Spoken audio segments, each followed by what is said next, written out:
우리 옆에 분들과 이렇게 한번 인사하도록 하겠습니다. 내가 교회입니다. 당신이 교회입니다. 우리가 교회입니다. 할렐루야. 아멘. 자, 오늘 본문 말씀을 중심으로 절뚝거림의 은혜라는 제목으로 말씀을 전하도록 하겠습니다. 자, 어떤 목사님이 혼자 등산을 하러 산에 갔습니다. 등산을 하고 올라가다가 그만 발이 삐끗해서 미끄러져 낭떠러지로 떨어지고 말았습니다. 위급한 상황에도 다행히 손을 쭉 뻗어서 절벽 중간에 있는 나뭇가지를 붙잡았습니다. 간신히 목숨은 건졌습니다. 그리고는 외칩니다. 사람 살려, 사람 살려. 위에 누가 없습니까? 필사적으로 외쳤습니다. 그러자 위에서 소리가 들리는 거예요. 아들아, 염려 말라. 내가 여기 있노라. 누구십니까? 나는 하나님이다.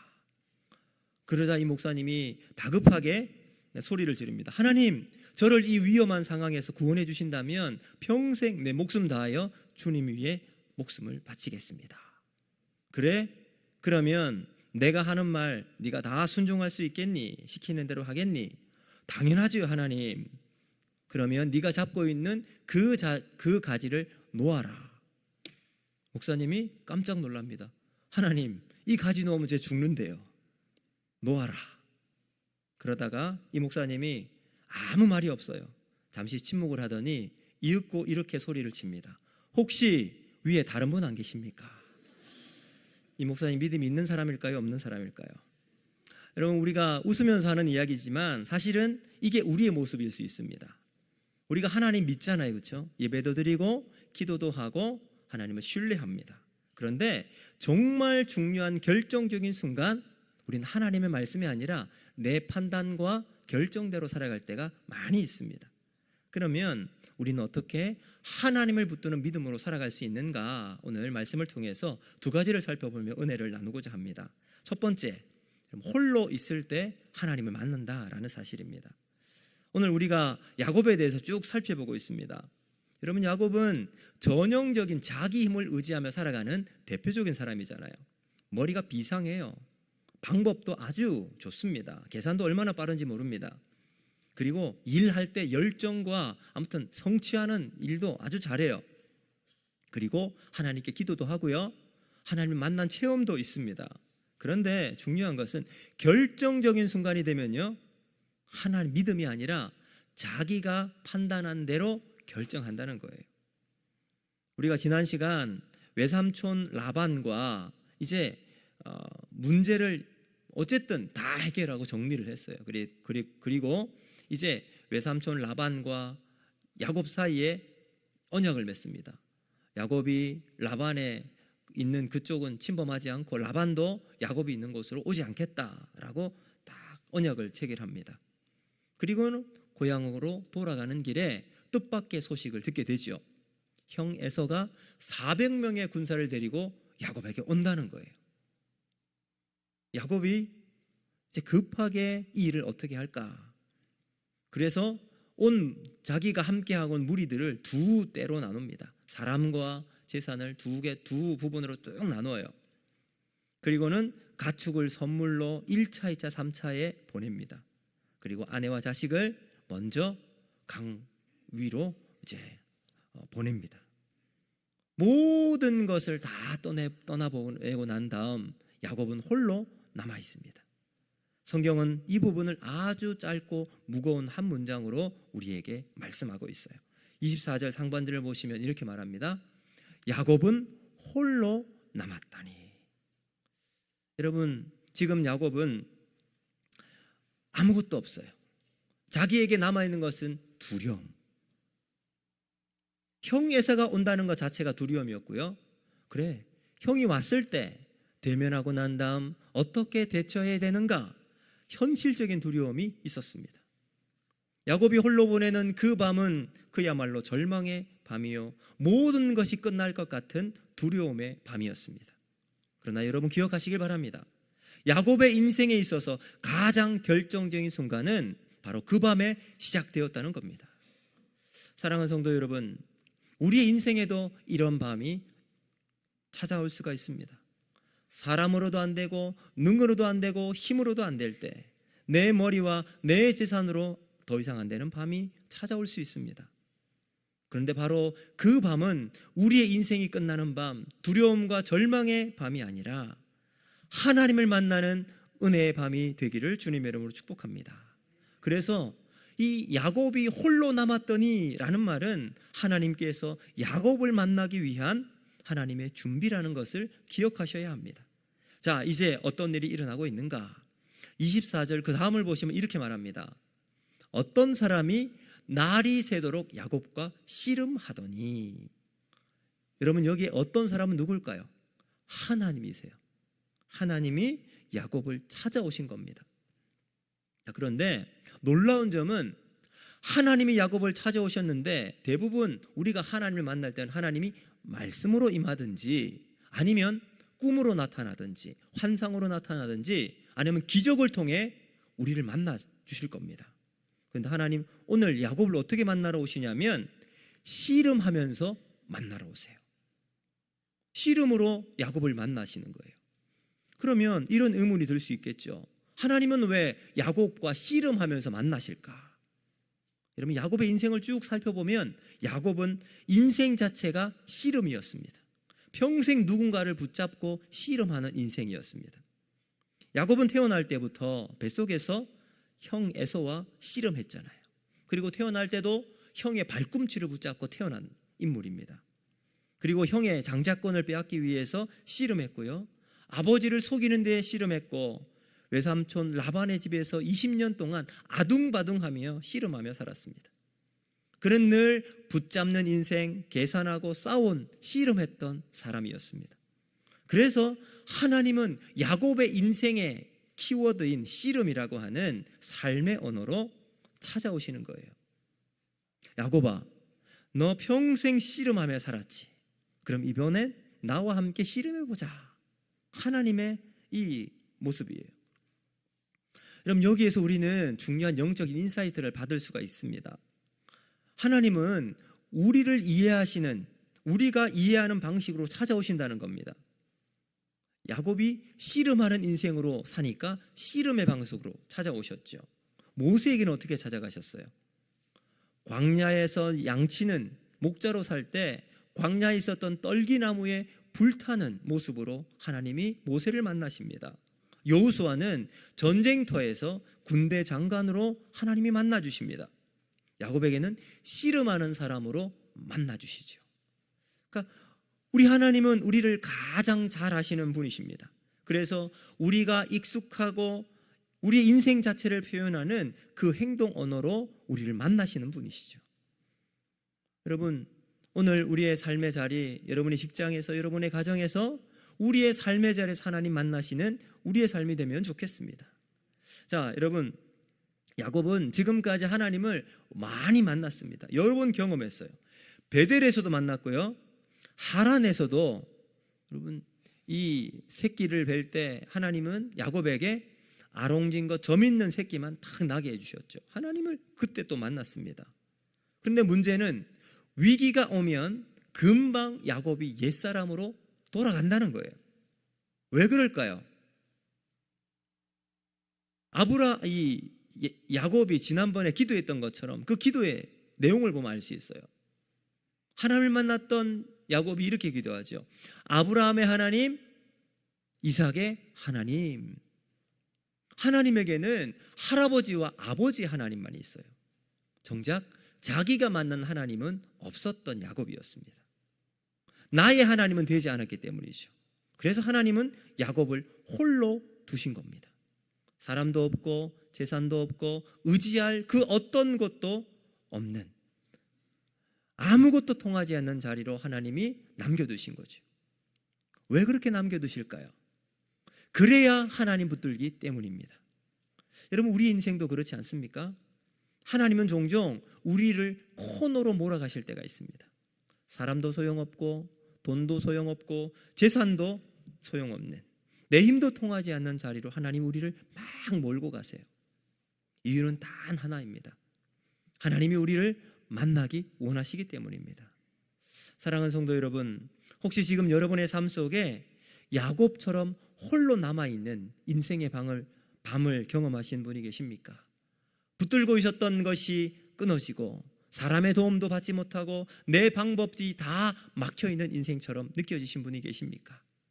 두려워하지 마시길 바랍니다. 그 밤은 우리의 인생이 끝나는 밤이 아니라 하나님이 여러분을 만나러 오시는 밤이 될 줄로 믿습니다. 여러분, 사람이 다 떠난 그 자리, 비로소 하나님이 우리를 붙잡아 주실 줄로 믿습니다. 그러므로 문제가 커졌다고 낙심하지 말고 오히려 그 문제가 여러분을 하나님께 더 가까이 데려가는 은혜의 통로가 되기로 기도하는 우리 모두가 되기를 바랍니다. 헨리 나우엔이라고 하는 이제 아주 뛰어난 영성 신학자가 있는데 이분의 유작이 있습니다. 뭐냐면 제목이 날다 떨어지다 붙잡다라는 책이에요. 이분이 이제 병을 얻었는데 이제 곧 돌아갈 이제 죽을 날이 며칠 남지 않았습니다. 그 마지막 시간을 보내면서 이제 어느 고계단 공중근회하는 이 팀과 함께 했던 시간이 있었어요. 여러분, 서커스의 꽃이라고 불리는 공중근회 공연을 보면 이 플라이어라고 하는 막 날아다니는 사람이 있고요, 캐쳐라는 잡아주는 사람이 있습니다. 그림을 한번 볼까요? 여러분, 저기 보시면 저기 나는 사람이죠. 저 사람이 플라이어예요. 그네에 이제 다리를 꼬고 붙잡는 사람이 캐쳐입니다. 저 플라이어 고객사가 반대편 그네로 넘어가기 위해서는 가장 중요한 철칙이 하나 있어요. 그게 뭐냐? 자기가 붙잡고 있던 공중 그네의 손잡이를 확실하게 분명하게 놔야 한다는 거예요. 근데 만약 저 플라이어 고객사가 떨어질까 봐 두려워서 원래 쥐고 있던 그 손잡이를 놓지 않은 채 반대편을 잡으려고 한다면 어떤 일이 벌어질까요? 한 손은 붙잡고 한 손은 놓고 있을 때, 그러면 여러분, 몸이 찢어지거나 타이밍이 맞지 않아서 결국은 추락할 수밖에 없겠죠. 그럼 이 서커스가 성공하기 위해서는 내가 의지하고 있던 손잡이를 놓을 때, 여러분, 그때 우리 몸이 붕 떠서 잠시 허공에 홀로 남겨지는 두려운 찰나가 필요합니다. 그러면 맞은편에 기다리고 있는 캐쳐의 강력한 손이 홀로 남겨져 있는 그 두려움의 찰나를 지워버리고 플라이어 고개사를 꽉 붙잡는 그 손이 맞이하게 되는 거죠. 사랑하는 성도 여러분, 우리도 우리를 붙잡고 있는 우리 인생의 공중 나그네 손잡이를 놓아야 할 때가 있습니다. 그래야 내 온 몸을 하나님께 맡기는 두려운 찰나가 필요한 거예요. 그럴 때 우리 하나님께서 우리를 붙잡아 주실 줄로 믿습니다. 여러분, 지금 하나님이 야복 강가에서 홀로 야곱을 남기신 이유가 바로 여기 있는 겁니다. 야곱아, 네가 지금 쥐고 있는 인생의 동아줄 지금 놓아야 할 때다. 그래야 나의 강한 손이 너를 붙들 수 있다라고 말입니다. 여러분, 이것은 하나님이 야곱을 초대하시는 은혜의 손길인 것이죠. 우리도 마찬가지입니다. 사랑하는 성도 여러분, 놓으시기를 바랍니다. 내가 붙잡고 의지하고 있는 건 놓을 때 하나님의 은혜의 손길이 우리를 붙잡아 우리의 인생이 하나님이 인도하시는 기적과 하나님의 체험하는 만나는 축복의 시간이 될 줄로 믿습니다. 여러분, 이 삶을 살아가는 우리 모두가 되었으면 좋겠습니다. 오늘 또 두 번째, 우리가 어떻게 하나님을 만날 수 있는가? 여러분, 쩔뚝거릴 때 하나님이 우리를 붙드신다는 사실입니다. 여러분, 야곱이 그 하나님과 만나서 밤새도록 씨름을 합니다. 성경은 이렇게 기록하죠. 25절 같이 한번 읽어보겠습니다. 시작. 자기가 야곱을 이기지 못함을 보고 그의 허벅지 관절을 치매 야곱의 허벅지 관절이 어긋났더라. 아멘. 그럼 여기 그 사람, 어떤 사람은 바로 하나님이라고 말씀드렸잖아요. 하나님이 야곱과 씨름을 하는데 하나님이 야곱을 못 이기겠습니까? 야곱이 어떻게 하나님을 이길 수 있습니까? 그런데 본문은 어떻게 말하죠? 자기가 야곱을 이기지 못함을 보고, 하나님이 야곱을 이기지 못함을 보고 라고 말합니다. 이유가 뭘까요? 이런 예를 들으면 여러분 금방 이해가 갈 겁니다.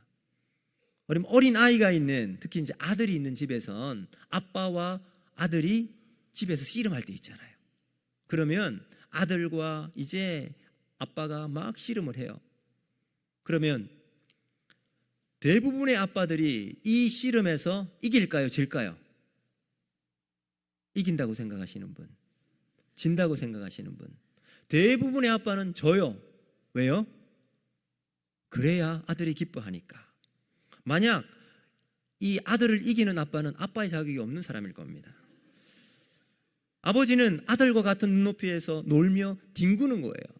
아들은 아버지와 함께 막 으쌰으쌰 하면서 아빠를 이겼다는 성취감과 기쁨으로 야! 라는 탄성을 지르겠죠. 이길 이유가 없는 놀이에선 승부가 아니에요. 기쁨과 즐거움이 목적이죠. 여러분, 여기 우리 하나님도 야곱과 씨름을 하세요.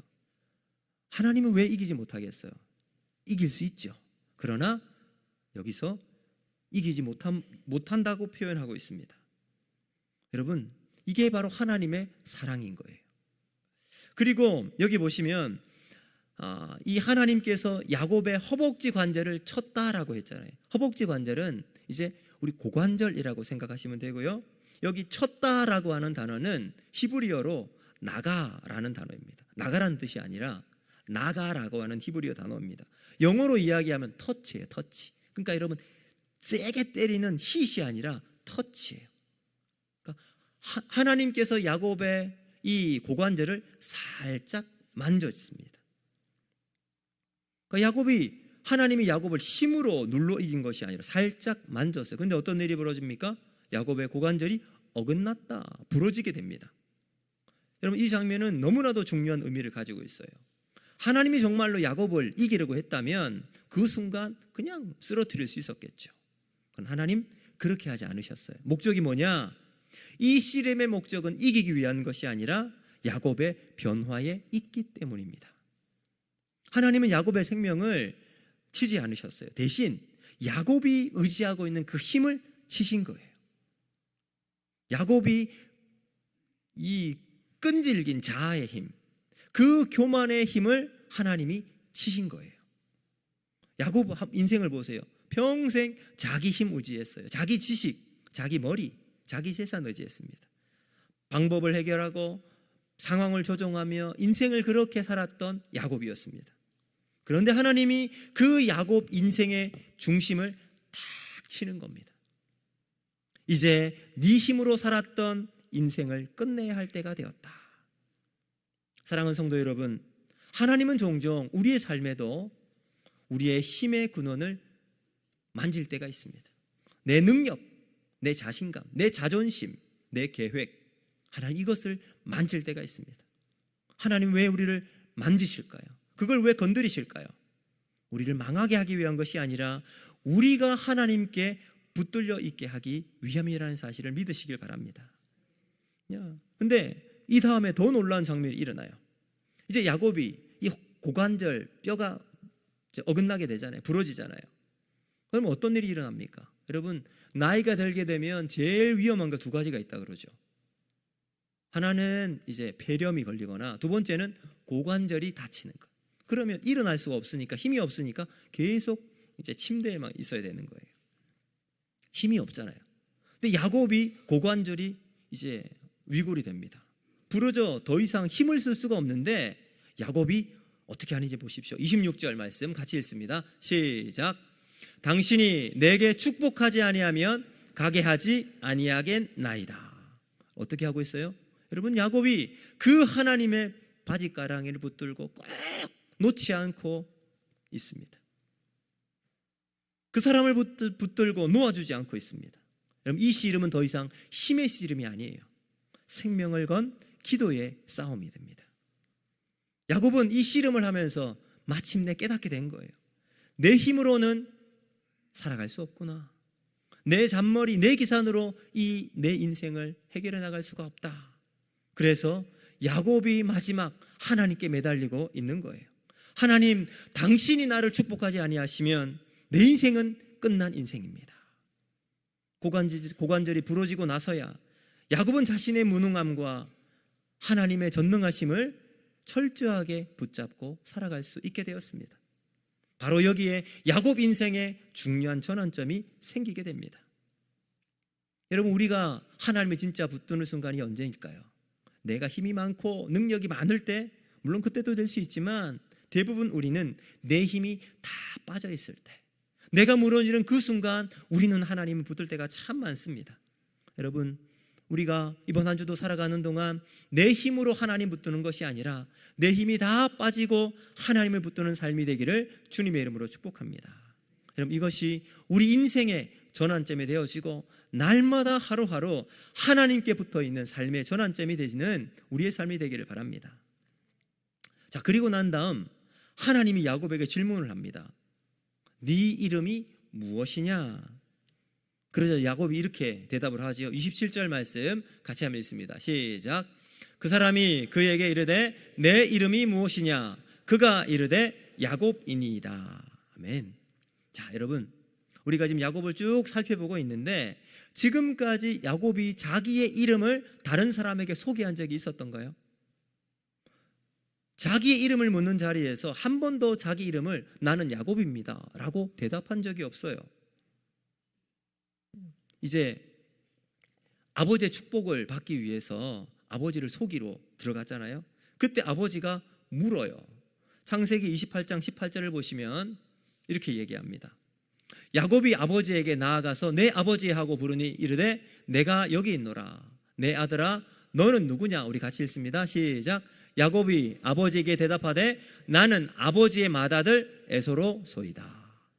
여러분, 아버지 앞에서 나는 야곱이 아니라 에서입니다 라고 대답을 합니다. 자, 그리고 이제 고향을 떠나 바다나람으로 가는 중에 우물가에서 라헬을 만나죠. 그때 자기를 소개해야 될 거 아닙니까? 어떻게 소개했을까요? 자, 창세기 29장 12절 같이 읽습니다. 시작. 그에게 자기가 그의 아버지의 생질이요 리브가의 아들됨을 말하였더니. 자, 뭐라고 소개합니까? 나는 야곱이라고 먼저 소개하지 않아요. 아버지의 생질이요 조카입니다. 그리고 리브가의 아들됨을 이야기하고 있어요. 자, 왜 야곱은 자신의 이름을 이야기하지 않았을까요? 그러면 야곱이라고 하는 이름의 뜻을 알면 우리가 이해가 될 겁니다. 왜 이렇게 대답했는지. 야곱의 이름의 뜻은 발꿈치예요. 다른 말로 하면 사기꾼이라는 뜻이에요. 그러니까 어떤 사람이 자기를 소개할 때 나는 사기꾼입니다 라고 자기를 소개하는 사람은 없죠. 아마 야곱은 자신의 이름이 크게 마음에 들지 않았을 것 같습니다. 그래서 자기를 소개하는 것도 자기 이름으로 야곱으로 소개하는 것도 싫었고 그렇게 불려지는 것도 좋아하지 않았을 것 같아요. 그렇게 자신의 이름을 거부했던 그가 오늘 본문에서 처음으로 자기의 이름을 야곱입니다 라고 소개하고 있습니다. 여러분, 이 말은 상당한 의미가 있는 발언이죠. 이제 야곱은 자신의 정체성을 인정하기 시작했다는 겁니다. 사실상 야곱의 고백은 다음과 같습니다. 그렇습니다. 나는 사기꾼과 같은 인생을 살았습니다. 거짓말쟁이요 훌륭한 사업가도 아니었습니다. 나는 배고픈 형을 등쳐먹었고 눈먼 아버지를 속였고 장인의 재물을 가지고 나온 사기꾼에 불과한 인생입니다. 야곱이 하나님과 이 씨름을 하면서 부둥켜 안은 그 하나님 앞에서 자신의 죄인됨을 고백하고 하나님 앞에 자신의 모든 정체성을 인정하고 있는 거예요. 놀라운 장면이죠. 그러자 하나님께서 야곱에게 이렇게 말씀하십니다. 우리 28절 시작. 내 이름을 다시는 야곱이라 부를 것이 아니요 이스라엘이라 부를 것이니. 할렐루야.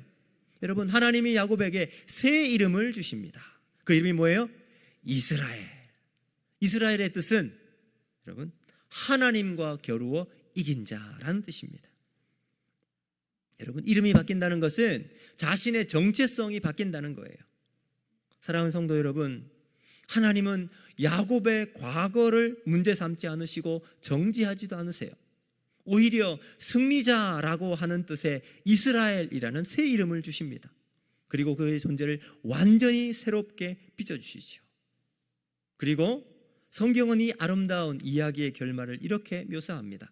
31절 말씀 우리 같이 한번 읽어봅니다. 시작. 그가 분이엘을 지날 때에 해가 돋았고. 아멘. 여러분, 해가 언제 돋았죠? 에서의 문제가 다 해결되고 난 다음 돋은 것도 아닙니다.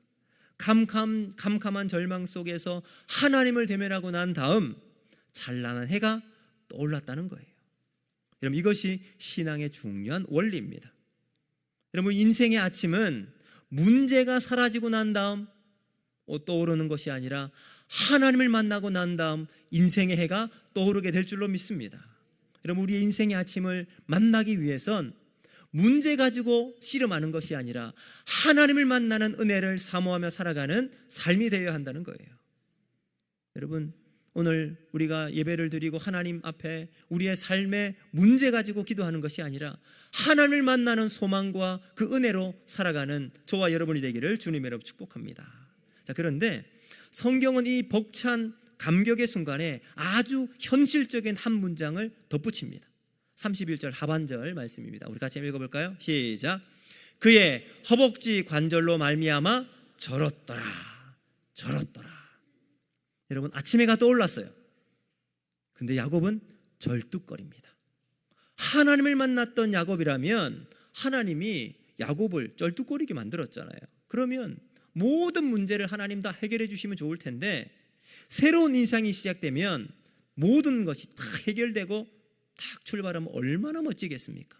에서의 문제도 해결되고 또 절뚝거리는 이것도 하나님께 딱 고쳐주시면, 이야, 하나님이 내 인생을 진짜 인도하시는구나 라고 하면서 찬양했을 거예요. 그런데 야곱의 인생을 보면 새로운 인생이 시작되었지만 그의 몸에는 장애가 남아있어요. 평생 쩔뚝거리는 이 다리를 가지고 야곱은 평생 살아가야 합니다. 야곱이 남은 생에 평생 짊어가야 할, 여러분, 이 장애가 야곱에게 남아있다는 거죠. 그래서 우리는 이런 질문을 하게 될 수 있어요. 하나님, 왜 야곱을 고쳐주지 않으셨습니까? 밤새 기도하고 하나님 만났는데 하나님이 쳐서 장애를 남기셨다면 하나님이 낫게 해주시면 좋잖아요. 근데 하나님이 그대로 놔두세요. 그리고 더 신기한 것은 야곱이 이것을 고쳐달라고도 말하지도 않아요. 왜 그럴까요? 이유가 뭘까? 왜냐하면 여러분, 이 쩔뚝거림이 야곱을 살렸던 하나님의 은혜였기 때문입니다. 자신의 쩔뚝거림보다 하나님을 향한 만남의 은혜가 더 컸기 때문이라는 겁니다. 여러분, 자신이 뒤뚱거릴 때마다, 쩔뚝거릴 때마다 그 하나님의 터치를 기억하는 거예요. 사도 바울도 이런 고백을 하지요. 갈라디아서 6장 17절 말씀 우리 같이 한번 읽습니다. 시작. 이후로는 누구든지 나를 괴롭게 하지 말라. 내가 내 몸에 예수의 흔적을 지니고 있노라. 아멘. 여러분, 야곱이 가진 그 쩔뚝거림은 인생의 실패나 패배의 흔적이 아니라는 거예요. 그것은 하나님이 나를 찾아오셔서 만져주시는 영광스러운 은혜의 흔적이라는 겁니다. 여러분, 우리 인생에 있어서 우리가 만나는 아픔과 실패와 또 여러 우리의 흔적들이 남아있을 거예요. 그럼 그 흔적을 볼 때마다 내 인생은 왜 이렇게 힘들고 어려운 순간만 있었을까라는 고백이 아니라 하나님이 나를 만나주시고 하나님의 은혜로 내 삶을 새롭게 해주시는 그 은혜의 흔적으로 우리의 인생이 변화되어지는 삶이 되기를 주님 이름으로 축복합니다. 이제 말씀을 맺도록 하겠습니다. 일본이 도자기가 아주 발달되어 있잖아요. 그 도자기 중에 킨츠기라고 하는 도자기 기술이 있다고 합니다. 이 킨츠기는 뜻이 킨이 금이에요. 츠기가 이어붙이다예요. 그러니까 킨츠기는 금으로 이어붙이는 거예요. 원래 도자기는 깨어지면 쓸모가 없습니다. 그런데 킨츠기는 그 깨진 도자기 조각을 금으로 이어 붙이는 거예요. 그러니까 여러분, 깨어진 그 자리에 금이 탁 이제 모양이 되는 거예요. 마치 이것처럼 말입니다. 깨어지는 저 부분을 금으로 탁 입히는 겁니다. 그러니까 깨어진 흔적을 숨기지 않아요. 오히려 금으로 붙이니까 아름다운 작품으로 승화가 되는 거죠. 그래서 킨츠기로 완성된 도자기는 처음보다 훨씬 가치가 올라간다고 합니다. 자, 하나님이 야곱을 고쳐주지 않으셨어요. 이유가 뭘까요? 그 깨어진 자리에 하나님의 은혜의 금으로 딱 덧붙이는 거예요. 그래서 하나님이 야곱을 통해서 하나님의 은혜로 삶이 새로워짐을 보여주시는, 여러분, 삶으로 변화되는 거죠. 여러분, 우리도 하나님을 만나기를 원합니다. 하나님을 붙잡는 인생이 되기를 원합니다. 홀로 남아있을 때, 쩔뚝거릴 때, 여러분 그때 하나님의 손길이 우리의 인생을 변화시키심을 믿음으로 바라보며 한 인생의 걸음을 걸어나가는 저와 여러분이 되기를 주님의 이름으로 축복합니다. 여러분, 절뚝거리는 인생, 끝난 인생 아닙니다. 망한 인생 아닙니다. 그 인생을 통해 하나님이 만나지고 하나님의 은혜가 우리 손에 덧붙여지어질 때 하나님은 그 사람을 금 같은 흔적으로 우리의 삶을 남겨주실 줄로 믿습니다. 사랑하는 성도 여러분, 우리의 인생에도 깨어진 자리가 있을 겁니다. 건강의 상처로, 관계의 상처로, 인생의 실패의 자리로 깨어지는 그 자리, 하나님의 은혜가 덧붙여지는 여러분의 삶이 되기를 바랍니다. 그리고 하나님은 그 상처를 그냥 두지 않으십니다. 하나님 그 자리에 은혜의 금으로 다 빚어주실 거예요. 그 은혜로 오늘도 하나님을 믿음으로 바라보고 살아가는 복된 인생이 되기를 주님의 이름으로 축복합니다. 그래서 우리가 이렇게 고백할 겁니다. 하나님, 우리의 인생이 깨어졌기에 더 아름다운 인생이 되었습니다. 이 믿음의 고백으로 살아가는 복된 인생이 되기를 주님의 이름으로 축복합니다. 여러분, 이 시간 우리 이 찬양을 가지고 함께 믿음으로 고백